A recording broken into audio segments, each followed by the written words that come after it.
It's Neil who's on number 2. Neil, be gentle with us. The last caller was rather testy. What do you want to tell us, Neil? Hello, Dan. I've got a few things to tell you. First of all, I've had a great season this season because me and my mate Dave, we have been all over the country at different clubs, and we have been working for Standard Liege as coaches. What do you mean? Well, the story is my friend Ronnie works over in Belgium. Yeah. He goes and sees Standard Liège all the time. He's living over there. That's his club. Yeah. Start the season, he sent us some stuff, i.e. sort of like ties and stuff like that. Yeah. We've had, because we've been to all the games, we've seen the fellas in the stands, and it's, the old grey trousers, the blue blazers, the white shirt, and, the big old Umbro coat. What Ronnie does is he's phoned or faxed the different clubs that we've got, say, 2 people from Standard Liège coming over. And we've gone and picked up our tickets, and we've been everywhere. Wow. And the best thing of all was last week, I was stood, and this is the funniest thing of all, I was stood chatting to Howard Kendall, and I've blown it now if Howard's listening, but he was, chatting about the players we've got at the club. And any players at Everton, that we're interested in. So when your friend rings from Standard Liège, or Standards, or even Liège, and says, we got 2 people who are coming, from the club, called Dave and Neil. What I always do, see, I used to be a midfielder at Bristol City. I never, retired through injury, because they always ask you. Yeah. And my mate just says he was a full-back at Fulham in the 80s. And as long as you remember a few players and who was manager at the time. Wow. That's all that ever happened. Has anyone ever said, I think I remember you, yeah? We had a bloke at Manchester City who swore blind he played against me in a game in 1982. You've been all over the place. We went Everton last week. As I say, we haven't tried. We were worried last week in case old Rude came in the Players' Lounge, because he'd been everywhere, Rude Hullett, innit? And he thought he's banged her. Yeah, because he might have started asking awkward questions about the Belgian setup, mightn't he? Yeah. Exactly. So all we do, as I say, when you got talking here as representative... Howard Kendall? When you got talking to Howard Kendall as representative of Standard Liège... He also told me he played at Bristol City in Blackburn, or for Blackburn a couple of years ago, and asked me sort of who was there and all this sort of stuff. But who did you approach him, or did he approach you? No, he approached us because... Did he try to offload Duncan Ferguson? Of course he is. There was 2 blokes from Belgium coming to look at a couple of players. Go on, give us some of the conversation. What did he say when he walked over to you? Well, it was like, he was just shook hands, and then he sort of, Howard and I was Neil, and that was it. And then he just sort of asked, about how long it took us to get over, and is there any would you like a scotch? In particular, that sort of stuff. And it was, well, we're just sort of going across, we're going to Liverpool, we're having a couple of days over. Did he say, I'll tell you what, we've got a boy in our youth team. Did he give it any of that? Well, no, we give it a bit of that as well. What did you say? Well, we just said that we've got a lot of young lads who haven't made it perhaps in Britain, and who've come over, and there's a lot of lads coming over to play foreign football, and he said, well we've got a scout in Holland. Let me just ask you a scout in Holland's going to be going here, there and everywhere. Let me just ask you a few more questions then about how many grounds do you think you've been to? We've been to about, I don't know, probably about 21. Oh, are you treated well at all of them? We're treated like royalty in the lower divisions. Because when we go to the lower divisions, they think it's some huge payday. Think you've got £600,000 in your back pocket. And the best ones of all are these commissionaire fellas on the door, blokes who would never let me through any of those doors before, but just because I've got a tie and a jacket and a suit on. What do you actually do? What do I do? Yeah. I'm a carpenter. You're a chippy. Oh. And here I am. I'm discussing, whether Gary Speed is, I'll give you a call Monday about Gary Speed or that. But that's the funny thing. The number of times I've done that and said that, we'll be in touch. And that sort of stuff. Disrupting the entire Bosman ruling on his own, this fella. Have you ever come close to being rumbled? At Stoke City, we only had one drink in the players' bar because they did say that there was a lad who was involved with the youth team at Stoke who played in Belgium. Oh. And it was like, Exactly, so we'll make our excuses and be back to our chocolate now. Exactly, and that was gone. But we'd seen the game, and, we'd had our coffee at half-time, and Wolves is lovely. Yeah. Wolves, we had a nice bowl of soup at half-time. And I was in there with the bloke from the... This is so good of you to ring up and blow this, because... I was with the bloke of Wolves, with that David Davis. Have you been the FA? David Davis, the PR officer for the FA? From the FA, yeah. Oh, yeah. He's in charge of English football, give or take. And there's me, look, you know. The beauty of this call, though, apart from the beauty of the way he delivered it and the wonderful scam itself, really does prove nobody knows what's going on. Nobody knows who anyone is. We're talking about the modern game. We're all in Europe now. Nobody knows who it is. And the greed of football clubs, just in case there might be someone a few bob from Standard Liege. Come on down. Come into my parlour, said the and you're being schmoozed by Howard Kendall. Howard Kendall. And you, sir, put up shelves. And I put up shelves, and you know, I could fit a kitchen for him, no problem. When this first started, you must have been a bit edgy about it. Did you think we're not going to get away with this? We just never thought we were going to get away with it, because we had this theory that, you know, these people would know sort of, you know, what was going on in football. Oh, no. That's the part of the plan that was always rock solid. The other thing you've got to do is you've got to sit in a stand and make notes. Yeah. What sort of things do you write? What I usually do, because what I've learned, the first time I did it, is I look at the other scouts who were there, and they have a little thing of the pitch, and then they sort of, you know, and you've got to sort of, at the last minute, you've got to rush around and say, oh, is there a team sheet? Is there a team sheet? You've got to get the team sheet, tick them off, and then sort of write notes to say about the number 7 and put the formations down and all sort of stuff. Have you spotted any good players? As a matter of interest. Have you actually developed it? Have you ever took this? I've looked and said, look, 3 at the back, 2 pushing up, and I've got it all now. Some poor 17-year-old with a twitch after the game has his manager come up and go, listen, don't go mad, but there's 2 guys in Standard Liege and they're really interested in you. And you've changed someone. I must admit, what I have done is I spoke to Mark McGee about Dean Richards, the young fullback. He was telling me, oh, yeah, we got him from Bradford. Yeah, for £2.5 million quid. Yeah, that's right. Standard Liege have got that kind of money. Yeah, I don't know, to be honest. Well, thank you. That is one of the best things we've ever had. One of the best things we've ever had. Thank you very much, my friend. Now, can you match that? Because that may have come out of, I don't know where it came out of. It may have come out of the category, have you ever rung a football club and got straight through to someone? Ways of getting in the grounds for nothing. We used to do that, but we've had but nothing as spectacular as that.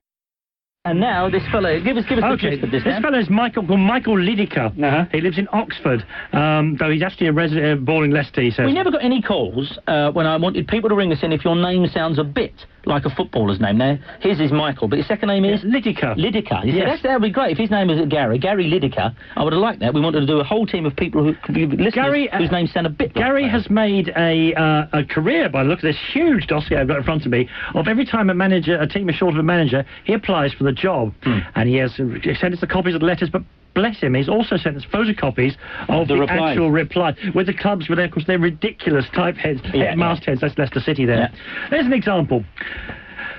This must be a time when, this is from 1st of February 1991, when Leicester City were between managers. Dear Mr Chairman, I'm writing in response to your advertisement for a new manager for Leicester City Football Club. I wish to put myself forward as a candidate for the position. I'm sure there are many people applying for the job, so I shall tell you why I consider myself suitable. 1, I am, and always have been, a Leicester City supporter. 2, I would make all the players play football to their strengths. 3, I will never buy a player who has played for Wimbledon. 4, I would reinstate Dennis Rose to his rightful place at left back. 3, I would invite all sports round for Sunday tea.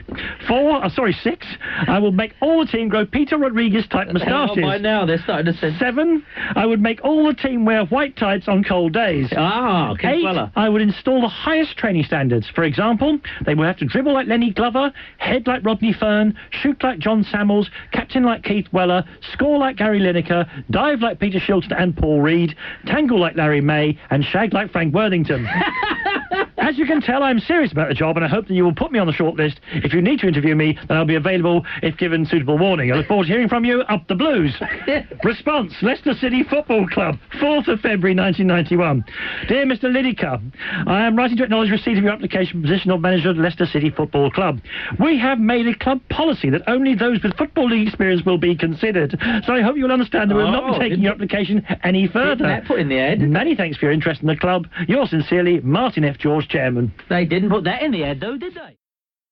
It's line 2, and this will be Dave. Hello, Dave. Thanks for hanging on. Right, Dan. What have you got for us, Dave? I've got a new category for you. Okay. It's about players that lose it on the field. How do you mean lose it? Well, I went to watch a game about 4 or 5 years ago on a Sunday morning. Sunday morning football.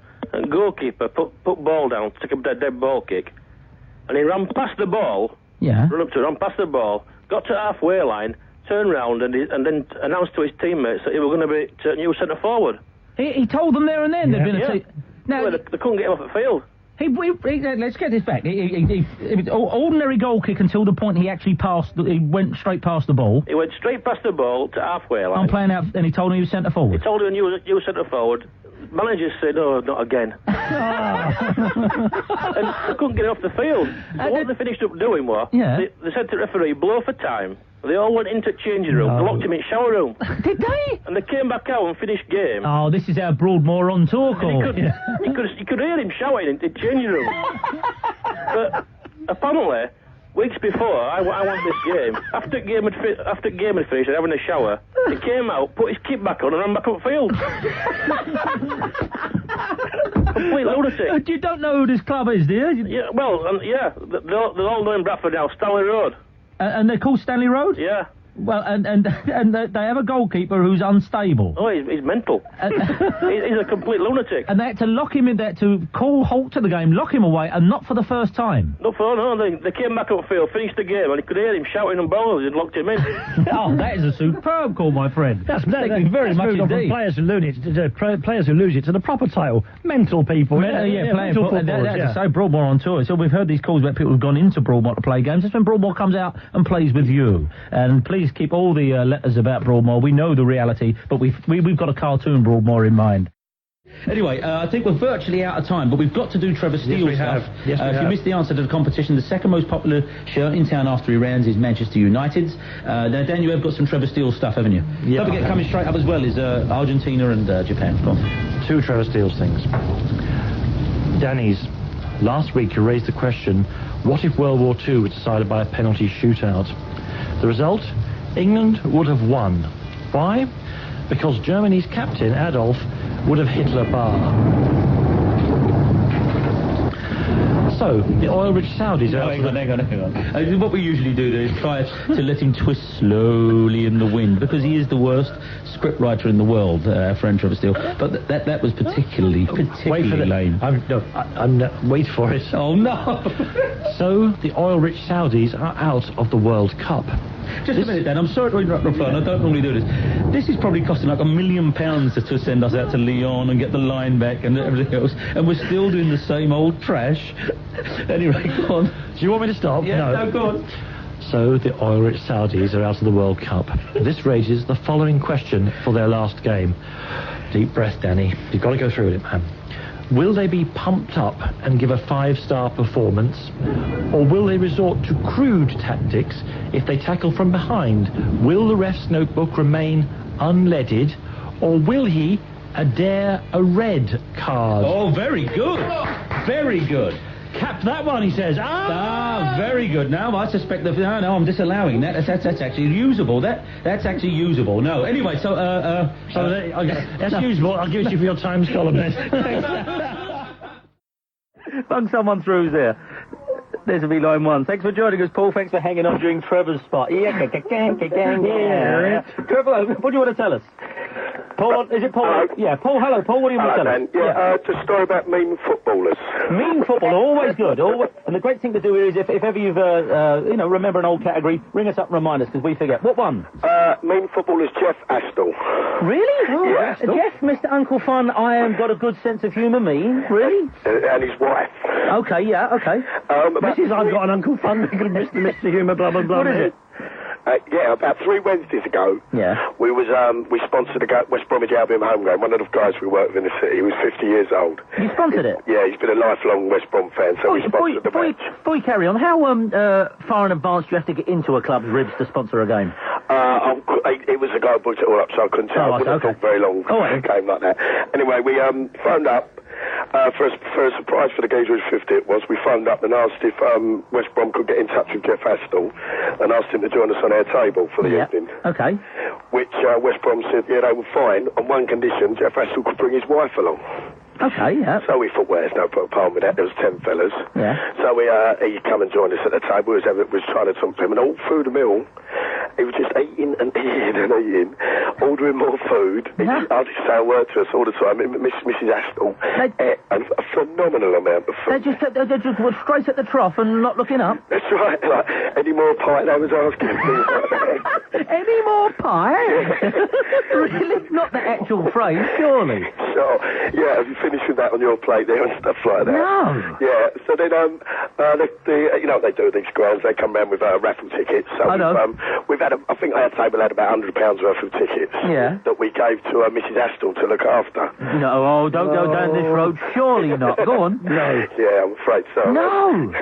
We watched the first half, come back in the bar at half-time to have a few drinks, looking out onto the pitch, and lo and behold, walking out to accept first prize in the raffle, £700. 700 of your English? 700 of your English. Now, could there have been some mistake? Did you say... Well, she may well have bought some tickets of her own, which I can't confirm or deny that, but she comes straight back to where we were, trousered the money, to mention it, and that was the last we see. Man, so hubby still by this point had his nose in the bag, that he was still... He was asleep, probably sleeping it off somewhere. Did you, on a ratio of 1 to 10, how interested was he in you and your friends? Well, not very. About 2 then, yeah? Yeah, very low, probably 1 or 2. No, he was, I mean, it's probably a bit out of order to have a go at him. No, it's not, because otherwise why ring a network radio station? Exactly right, yeah. You have no cause to have conscience, sir. And as far as you know, Mrs A remained complimentous enough to keep one eye on that old raffle table. It was funny, we was all standing around looking out on the pitch, and out she marched, waving to the crowd. And as far as you know, she had your... Well, that's right. Well, we bought £100 worth, so, I mean, there's probably the chances are that it was one of our tickets. Well, of course, the lines are open for Mrs Astle to ring through and defend herself, but she's about to say, I bought one and that was it. That is brilliant. All right, then. That is superb. Thank you, my friend. So, Jeff Astle, I like the idea the pair of them get down at the table. More pie. Any more pie? Any raffle tickets? And they're saying, so, what was it like when you played for...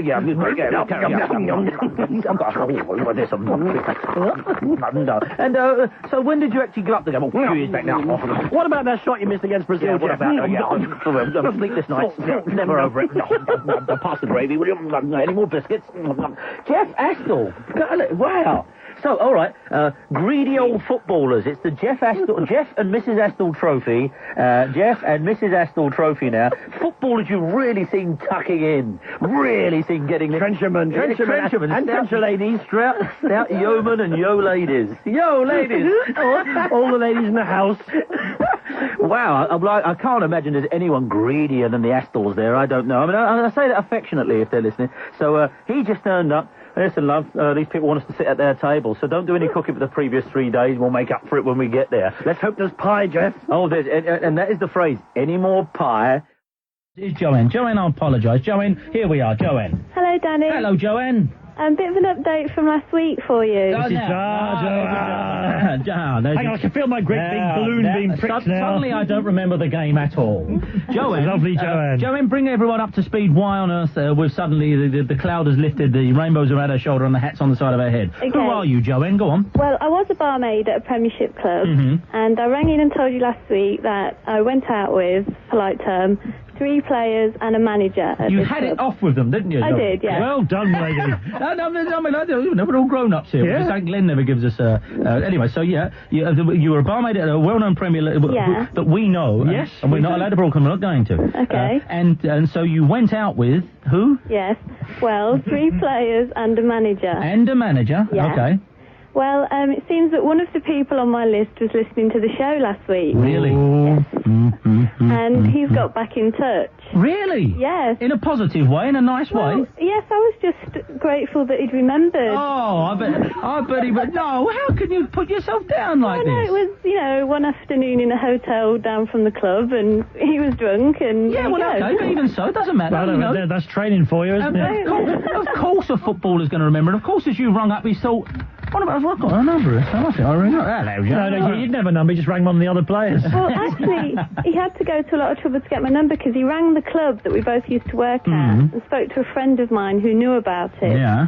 And she got in touch with me, and I spoke to him this afternoon. and basically he made me a proposition. And he's listening tonight, and I've thought about it, and yes. Good, right. Now, Joanne, ladies and gentlemen, Talk Radio, your pimp of the airwaves, bringing together people for sexual purposes. Joanne, just from my own curiosity, is this one of the players who was at this pub we were talking about has now moved to another club? Well, if I say, Danny, I like the more mature man. No, I don't know.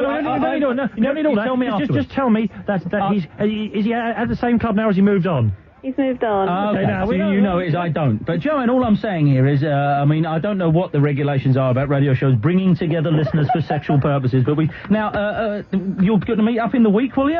I think so, yeah. Will you wear a wire, Joanne? For the love of God, stay sober this time, Joanne, because we don't want our listeners going to bed with footballers and then say, I don't know, you know, we need all the details. Yeah. You see, the thing... I was sober last time. It was him that was drunk. And you didn't mind? That's some beery, whiskery... no? Shin pads. See, why don't I ever meet Joanne? You know, I don't know, you know, you've been drinking, haven't you? Go, why? That's about the extent of it. Oh, and it's worse when you say you were drinking the other day, go away. Yeah, that's it. What was it, red wine or whiskey? I thought, don't. But Joanne's, no, fair dues, he's drunk, there you go. Well, thank you very much, Joanne. And he's listening. Well done, sir. He's listening, and he's a big fan of your show.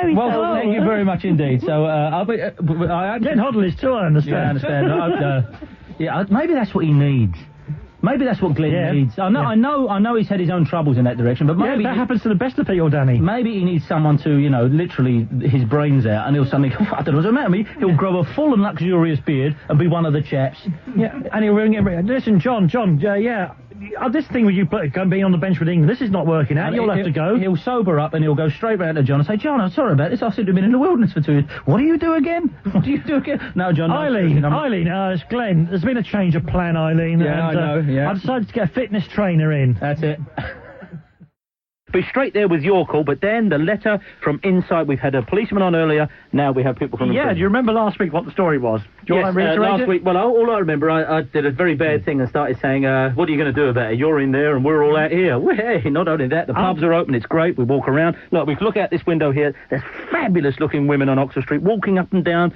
I can see 3 open pubs where I can walk out of this studio, I can walk into them. And everyone in prison, listen to that, I can walk out straight into a pub, just talk about nothing, might give us another pint and all that, and there's women ligging about, and they'll go home and I'll watch... I might get up late tomorrow. You're in prison.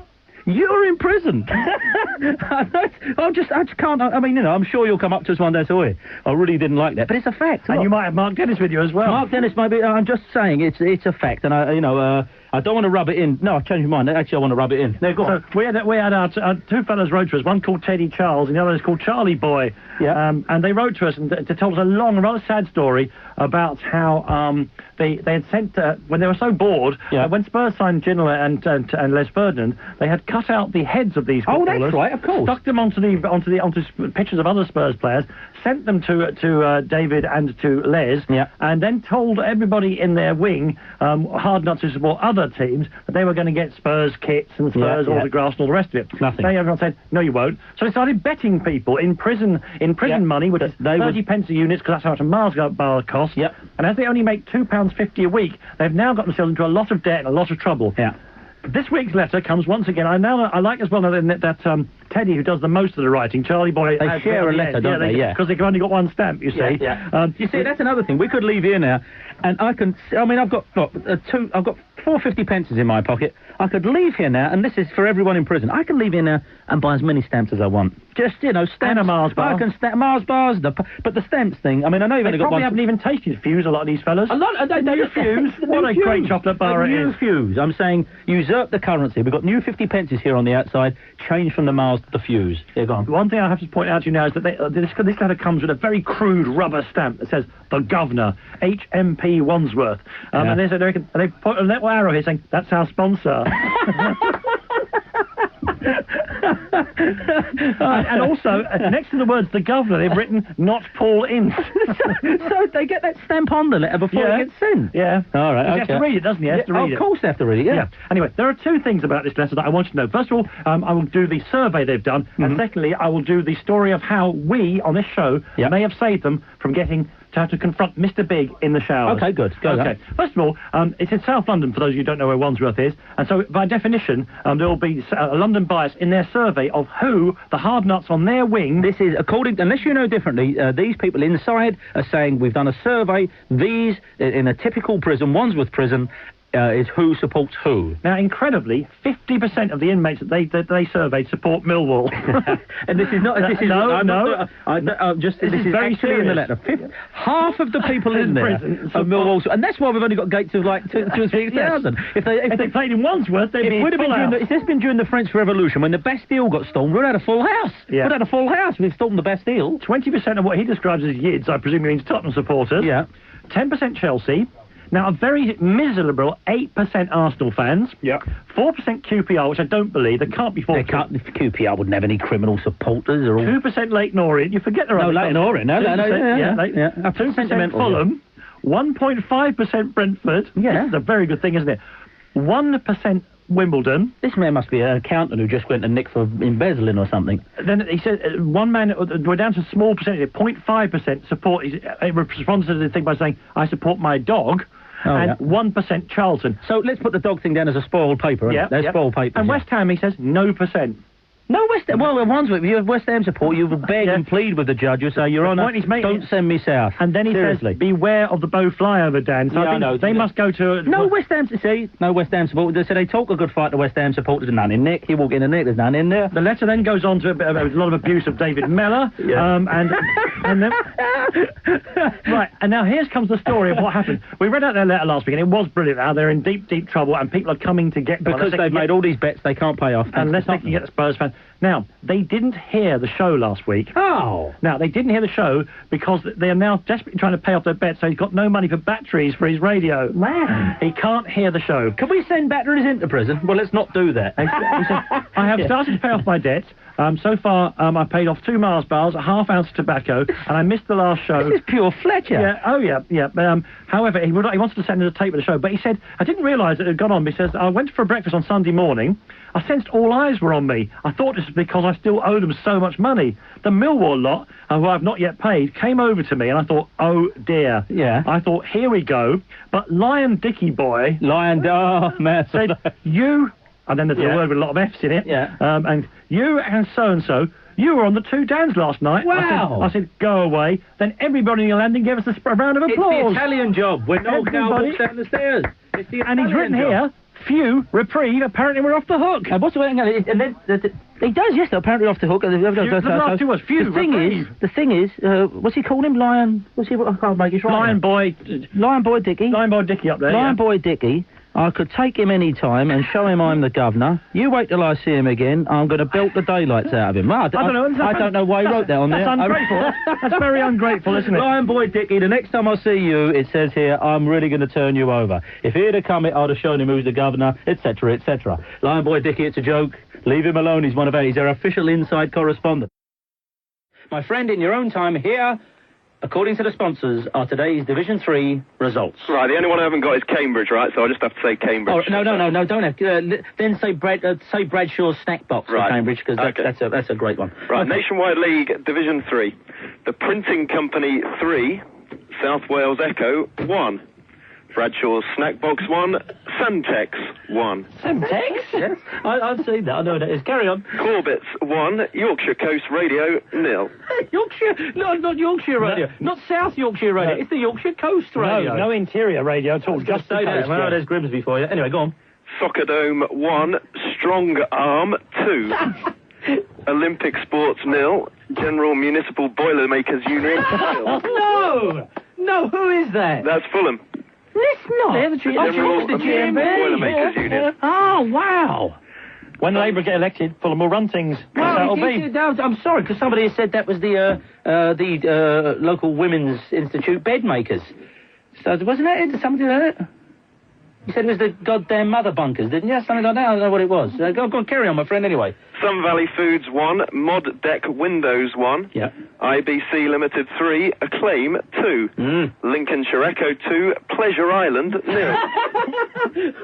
Who resides behind the legend Pleasure Island. Who else could it be but Scunthorpe? Is it really? Yep. Now, I'm sure, we all know the old joke, but, you know, type who put the tea in Britain, etc. Yep. I'm sure many times the Scunthorpe councillors met and said, no, look, about a change of name for the area, let's go for Pleasure Island. OK, go on. Lotto Sportswear 4, ALC Windows 1, and finally the South Wales Evening Post 3, Mansfield Bitter 2. Yes! You see, this is the only way forward now. This is line 1, and this will be Mark. Good morning, Mark. Hello there. Hello, Mark. Thanks for calling us despite the, stuff. What do you want to tell us, Mark? Following on from your Darren Anderton stories about the intelligence thereof. I don't think... No, just to underline this, and I hope it doesn't scupper your story, but it's not about him not being bright. It's just about him being childlike. Yeah. And I hope there is a very distinct line between those. But anyway, you're going to say... Well, I used to live in Watford, and where Darren Anderton goes out to drink in a place called the Icer Bar and another place called Kudos. A friend of mine works behind the bar at the Icer Bar. Darren Anderton's main chat-up line is, see this watch, it's worth $3,000. It's not even a week's wages. Oh, no. Blimey, Darren. No, I don't know. Darren, I'm sure Darren doesn't. I like, you see, most of the calls here for legal purposes, we may be doing some kind of, as I say, have I got news for you, stroke Larry Sanders, stroke ironic show. Yeah. This may be a parallel universe show, so we don't know if Darren Anderton does. On what source? On what source? Oh, I've seen him do that. Really? I've actually seen him in Kudos do that, and I suspect a defence lawyer could actually tear you to shreds now. And when did you see him do this? Can we have a date, please? This was about 2 years ago. 2 years ago, Darren Anderton sworn affidavit out in the country in Hungary. He would be torn to shreds. Give us it again. Riding Drury. But the other thing is that we saw him 3 weeks after that. Then in Kudos, and he was out with friends of his. You're a bit of a swingy yourself, by the sound of it. Well. He was very drunk. Yeah. And he fell down the stairs. Wow. And a couple of weeks later, it was in the papers stating Darren Anderton's injury not reacting well to treatment after another 6 months. Well, I've seen. I mean, there's no secret. Injured footballers, you know, there are injuries and there are injuries. And I suspect that there are some injuries you can go out and you know, and unfortunately fall down the stairs at the end of the night. But by our observer here, he thinks the fellow was in his cups. With Grimsby, I saw perhaps the most heartless hounding of an individual. Mick Lyons turned out for you, didn't he? Well... Yeah, Mick Lyons, he was playing at centre-half, and he was one of those unfortunate individuals who was, you know, playing out the last few years of his career, but he'd gone grey, which is not, you know, flecks of it, he'd gone grey. And I saw a bloke down at our ground, it was a meaningless game, it was about 3 from the end of the season, and he stood right at the fencing. And while the game was up the other end, Mick Lyons playing sweeper was standing watching the game going on up in the Millwall area, but he was on his own, and it was absolutely dead atmosphere. And this bloke stood there from the beginning of the game to the end. He had no interest in the game, as nobody did, but he had it in for Mick Lyons. And all he did was stand there, and he must have been 20 yards from Mick Lyons. He was trying to see, you know, he's the last man of the defence, standing with his hands on his hips, goalkeeper behind him, but he kept going, Lyons, Lyons, you can hear me, Lyons. You old man, you should be ashamed of turning out with these boys. What do you think you're doing, look at me, Lyons? And Mick Lyons was trying to... OK, mate. No, and he turned round... He turned round at one point... Millwall team, wasn't he? Exactly, He turned round at one point to the fella and he said... You know, what he must say, give us a break, pal. Yeah. Don't you ask me for any favours, Lyons. You can hear me. Lyons, this is your last days. These young boys, Lyons, that you keep away from them, Lyons. And poor old Mick Lyons wanted to say, now, come on, mate. This bloke would not stop. How dare you turn out with them, you old man, he keeps shouting. I've never heard a man barracked as bad as that. And then we get a leave off, mate. It was very funny. And, of course, second half, Mick Lyons didn't come out. Oh, leave it, I'm not taking that. Chicken. And he had to stand there with his hands on his hip. No, we're chicken, that was fair enough. Lyons, should be ashamed of yourself. You're 3 times their age, Mick. But he was no good for you, was he, Mick Lyons? Well, the bloke should have come to Grimsby, and he might have buggered off, really. Oh, I've always been sorry to Mick Lyons. Perhaps he was a Grimsby supporter, that's what I've just realised. But every time I think of Grimsby, I think of poor old Mick Lyons, who had done nothing. And he was saying, you shouldn't turn out with these young boys, you're too old for it. You're 3 times their age, Lyons. You keep away from your old ways. These are young boys full of life. What the hell's he on about? I have no idea. Poor old Mick Lyons. Tell us if you've seen you said earlier on the show, an individual barracks worse than that. Bung someone through there, Phil. Who's there? It's in line 3, and this will be Tyrone. Tyrone, what do you want to tell us, Tyrone? Can you see my watch? It's worth £3,000. Tyrone, say that again. Tyrone, say it again. No, Tyrone's, I can hear him breathing. Have you seen my watch? It's £1,000. Thank you very much indeed, ladies and gentlemen. That was Darren Anderton. Now he comes through a tie. He gets around the false names every now and then, and he's got another one, I understand. Tyrone, tell us the other thing you want to say. The man, the scandal, the sooner he goes, the better. This is it. That was, of course, the voice of... that was David Beckham, the second one. Beckham goes a bit high, doesn't he? All right. As soon as we can get that together, we'll bring it back to the nation. We'll play them now. We've had both Gary Mabbott, never mind the reports of Alan Shearer. We here on Talk Radio have it on tape. First Gary Mabbott, and as you just heard, Darren Anderton turning on a man who's been his sponsor for so long. All right, we'll call him Tyrone for now, but you know who it is. Mike on line 2. Line 2. Mike, thanks for hanging on. Mike, what do you want to tell us? Oh, Danny. Do you want to have a stab at our competition, or do you want to talk about football? No, we're going to talk about football. Okay, then. What do you want to tell us? Do you know England are playing Switzerland on Wednesday? Indeed. In Bern. Yeah. Do you know what the stadium's called? I do, but I bet he doesn't. Tell me. The Wankdorf Stadium. No, it isn't. Wankdorf. All right, now, here we go. Now, on Wednesday night, thank you for bringing this to us. And who normally plays in the Wankdorf? Not a bunch of... young boys. Young boys play in the Wankdorf, of course they do. Young boys are Wankdorf every Saturday. Oh, no. Oh, no. That was Danny Kelly speaking just then, by the way, but I'm just getting over the shock. Thanks very much, brother. Get away from me, you fool. You'll drown us all. By the way, is this for real? Yeah. It's for real, yeah. And young boys play there? Yeah. And the young burns. Now, what we've got to do here, of course, not that we won't be watching it anyway, and even Scots will watch this one, how on earth are people like Brian Moore and that going to get around where they are? They're going to say, here in mighty stadium, the Wankdorf. Yes. W-A-N-K-D. Well, all right. And here comes Tosimov. He's got to say. Oh, no, but man, he's started. The call has started it. Do you think we'll get a job at Virgin after this? Man, a lot. Well, there was nothing to do with us. If that's a fact, that's a fact, Jack. That's all. And there's a K in it, not a G. K. Yeah. Well, have you ever... If anyone's ever been to the Wankdorf Stadium, I would like to speak to... When did you find this out, by the way? Did you just know? I just looked on teletext before, and I just seen it. I just couldn't believe it. Well, it's... Thank you, sir, for bringing it. Then, see, you're supposed to be in charge of the show, then. Yeah. Now. You should have brought that to me earlier. I was waiting... I appreciate that, Danny, I was waiting for... The calls always get it sooner or later, don't they? Hello, Joanne. Thanks for hanging on. Welcome to All Talk Radio, Joanne. Hi, Danny. Hello, Joanne. Is it Joanne? Yes. Oh! Now, we made a little explanation. This is, the Joanne. That's enough. Yeah. Okay, carry on, Joanne. Well, I've got two pieces of news for you. Yeah. Now, when we spoke to you last week, you'd rung in and said when we was asking for women who are strangely attracted to footballers in the same way, I believe that Marilyn Monroe is attracted to sax players in Some Like It Hot. Yeah. At any level. Now, you used to be work behind the bar at a very high-profile professional football club, Premier League club, and you told us that your tally of having romantic liaisons, not to say having it off, with players was 4 players and a manager. 3 players and a manager. 3 players. I apologise. I'm doing you down there. I'm making you sound like a trollop, and I do not wish to do it. I never do. No, Joanne, you're one time I hope you'll come in. Everyone hopes you'll come in the studio. Actually. Yeah. No, but occasionally we like to meet the listeners. Anyway, just to bring everyone up to speed. It's a very occasional thing, Danny, to be fair. So, where was it? Yeah. So she called us in and said, oh, yeah, this club. And we went, that club? Oh, yeah, 3 players and a manager. Kevin O'Shea, our regular correspondent. Yes, you're absolutely right about the club, Kevin. We can't give you the club, but Joanne knows. And then she said she got a call from one of the players who recognised her while she was talking to the show here and said, do you want to get together? And that's how you left it last week, Joanne. What can you tell us? Well, we got together. And he actually took me to his new club. Really? Took me around, Dan, just 1 second. Dan, write down what club would that be, because you think you know who this is. Oh, yeah. 1 second, Joanne. Okay. I know this show works on... Really? Oh, right, okay, not too far. Okay.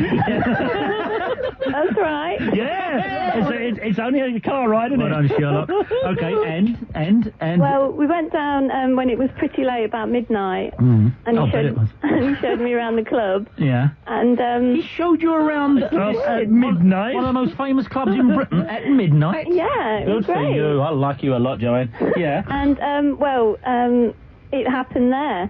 Oh! In there? It did. Whereabouts in there? In one of the offices. Wow! What a man and what a woman! Jeez, Joe, honestly, seriously, Joe, we have the facilities here to give you your own website, and you deserve it, gal. I'd say give her own radio show. Put on those things up at the front, 18, you must be 18 to continue, click here, otherwise we'll send you somewhere else. Yeah, nanny net and all that, we'll put all that on it. Wow, Joanne. And it wasn't a manager's office by any chance, was it? I don't think so, no. Oh. Well done, Joanne. Joanne, I mean, so, apart from the obvious and unbelievable testosterone interest in all of this, nevertheless, you are a fantastic correspondent. Yeah. Now, when was this, by the way? Wednesday. Wednesday, good for you, gal. Yeah. Is it any? Has it got any legs on this relationship? Said there was another piece. Said there was 2 pieces of news for us. Yeah. I wanted to confirm the Darren Anderton chat-up line. No, he's trying to do. Absolutely true. Oh, this watch costs $3,000. Yeah, he said exactly that to me. That's a perfectly. There's nothing wrong with that. It's a perfectly legitimate. See, Joanne may be stay there, Joanne. May be interpreting that as a chat-up line, as a previous caller might. Maybe Darren is just really pleased with his watch. Yeah. You know, I mean, I'm sure a lot of men will ring and say, look, there's nothing sexual in this. Darren often says, see, this watch costs $3,000. It's unfortunate he said it's 2 barmaids so far. But nevertheless, I'm willing to give him the benefit of the doubt. Coming back to your your sexual encounter in a major football club with a famous player this week.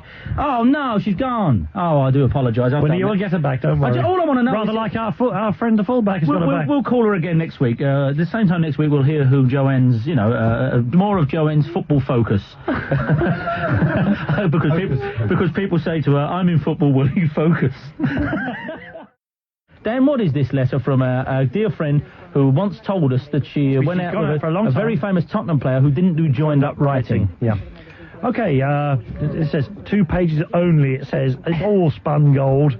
Just couldn't resist your request for a response to those who've been out with more than 3 footballers. More than 3, she's taking it. Yeah, of course. MB, I hope I still qualify, even though all the geezers I've been with have been Premiership players. I'm more than willing to get stuck into the lads who play in Division 1, 2, 3, the Conference, Semi-Pro or Sunday Leagues, as I'm sure they're easier to pull. But so far, I've had a pop at the Premiership, she said. Now, you've got to bear in mind, this is a woman we spoke to quite a few times on it, and she's bona fide. No, she's absolutely bona fide. She's great. Now, you already know about a slightly weird-looking one who can't do joined-up writing. Yeah. As he calls him. Boyfriend for a year and a half, brackets. But she... and why did she go out with him? Now, let me get this right. I can't remember why. Because he gave her things and he had a load of money, but he was stupid. Yeah, come on. And now, and you also have heard about a fullback who recently transferred from a subs bench in London to a subs bench in Yorkshire. Okay. This she describes in brackets as a drunken cop-off. Okay. I'll just mail the... No, write it down and show it to me. Well, we got plenty of time for this sort of thing. Oh, yeah. So she had a drunken pop-off with... Cop-off. Oh, I know, really, I know, yeah. Okay. Yeah. Did she name him, or have you figured that out? No, we figured it out. Okay. Yeah. Now I would like to tell you about the following 2.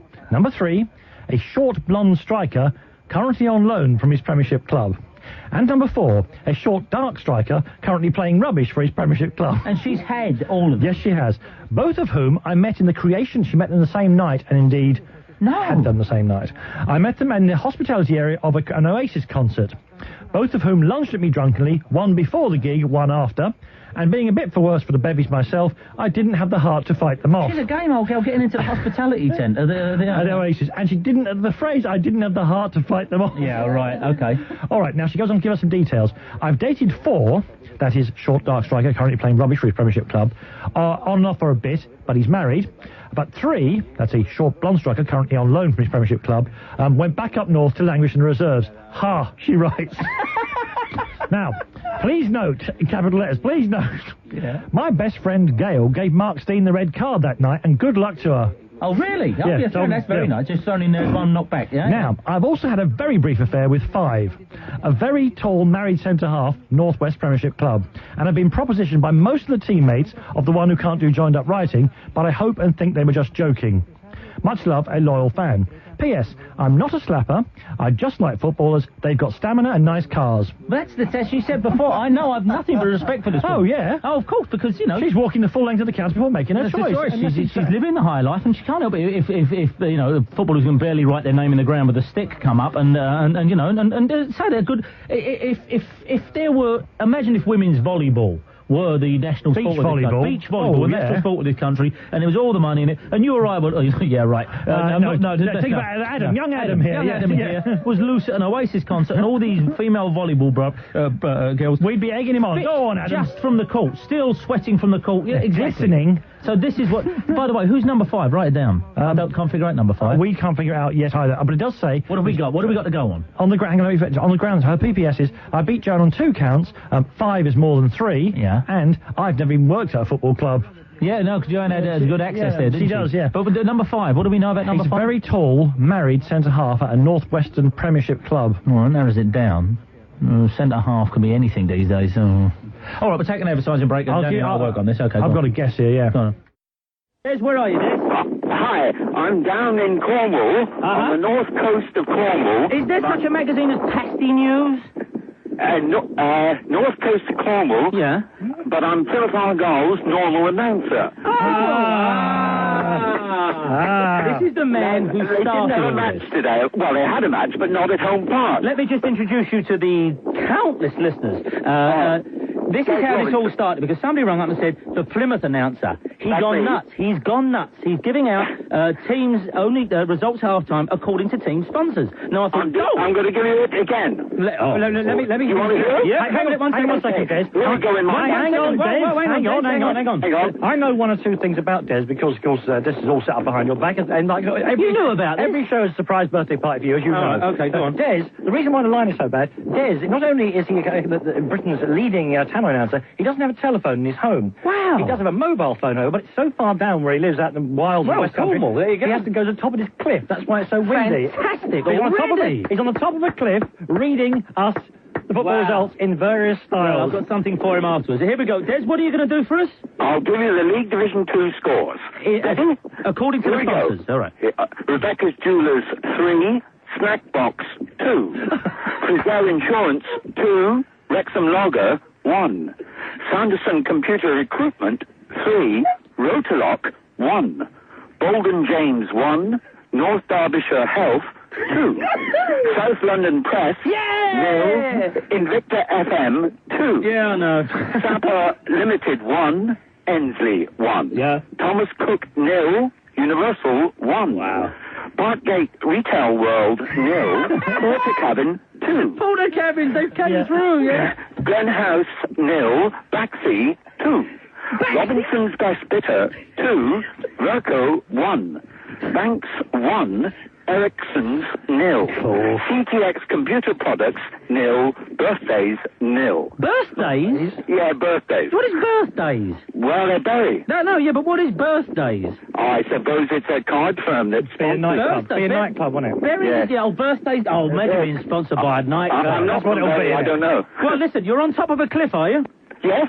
All right, I'll tell you what. It's very windy. Listen, all right, Des, because you're now a hero and a regular touchstone and hopefully a regular contributor to this show, I want you to do me something else, right? I want you to put the mobile phone on the ground, still leave it on, right? Lay it on the floor. 1 minute. Lay it on the floor, right? Then cup your hands around your mouth and start reading the results again off the top of the cliff. No, I did We're broadcasting to America. No, I did that once at Home Park. When the tannoy system broke down, I went out and shouted the half-time scores to the crowd. You see, it's back to basics. You actually cupped your hands around your mouth. Yeah, I did that. Oh, that was about 15 years ago. Well, come on, let's recreate them. You've been doing this... Just a couple of scores. Just shout against... What, real seagulls? Listen to the seagulls. Okay, just a couple of results. Shout through your head. One of them's having a turn. No, lay the phone on the floor. We'll lay the phone down and then start shouting. Right. South London Press 0, Invicta FM. Why that result? I've faded him out. There's a man somewhere in Cornwall now shouting off the top of a cliff, and it's not even on the radio. He's just doing it. He's a top man, Des. They take his call back and apologise. And how has he got to this further Is he still going? Oh, I'd love him to have still been going. How has he got to this further state of manhood? Because he's an old-timer. He's been at this 27 years, that fella. Yeah. Instead of like a man now, oh, God, we can't bring them the up-to-date half-time. This is a man who says, They don't want that. It's exactly the same as this shop. At first, you know, they had these whiners saying, "Oh, but why aren't you talking about the results in the afternoon?" Well, you can get that anywhere. Yes, you know, seriously. Because most of us, we don't care about that as well. well. When you come out the ground, you talk about the game you just see. You don't care about other side. And unless it's to do with your actual life, who cares? But what you would say is, what about our announcer who gives out all these... Yeah. He's a genius, Des. We'll have him back next week. He's in Cornwall now. If you're in Cornwall and you can see a man with his hands cupped around his mouth shouting off a cliff, just pump your hooter up and say, "You're all right by us."